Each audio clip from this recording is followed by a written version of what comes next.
महादेवी वर्मा। गिल्लू। सोनजूही में आज एक पीली कली लगी है।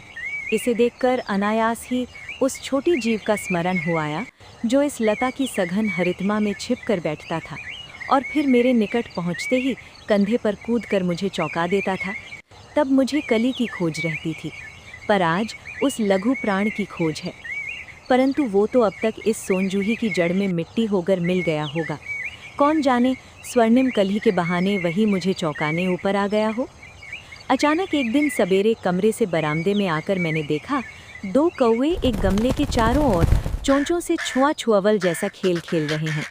ये काक भुषुंडी भी विचित्र पक्षी है, एक साथ समादरित, अनादरित, अति सम्मानित, अति अवमानित।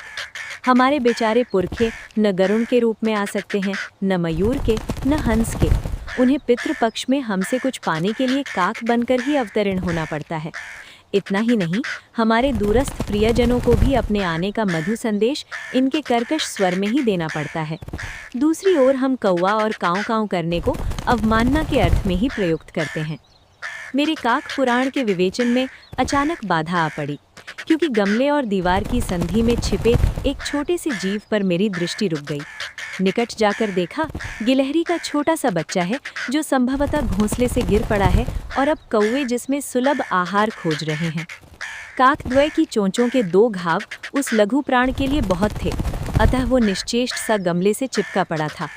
सबने कहा, कौवे की चोंच का घाव लगने के बाद ये बच नहीं सकता, अतः इसे ऐसे ही रहने दिया जाए।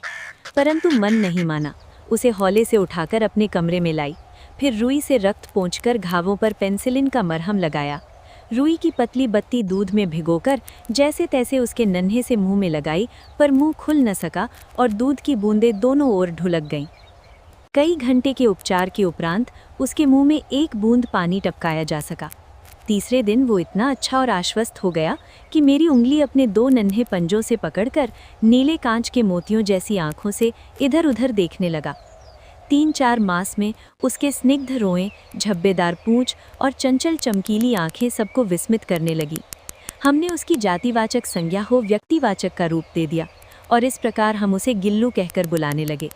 मैंने फूल रखने की एक हल्की डलिया में रुई बिछाकर उसे तार से खिड़की पर लटका दिया। वही 2 वर्ष गिल्लू का घर रहा। वो स्वयं हिलाकर अपने घर में झूलता और अपनी कांच के मनकोसी आंखों से कमरे के भीतर और खिड़की से बाहर न जाने क्या देखता समझता रहता था। परंतु उसकी समझदारी और कार्यकलाप पर सबको आश्चर्य होता था। जब मैं लिखने बैठती तब अपनी ओर मेरा ध्यान आकर्षित करने की उसे इतनी तीव्र इच्छा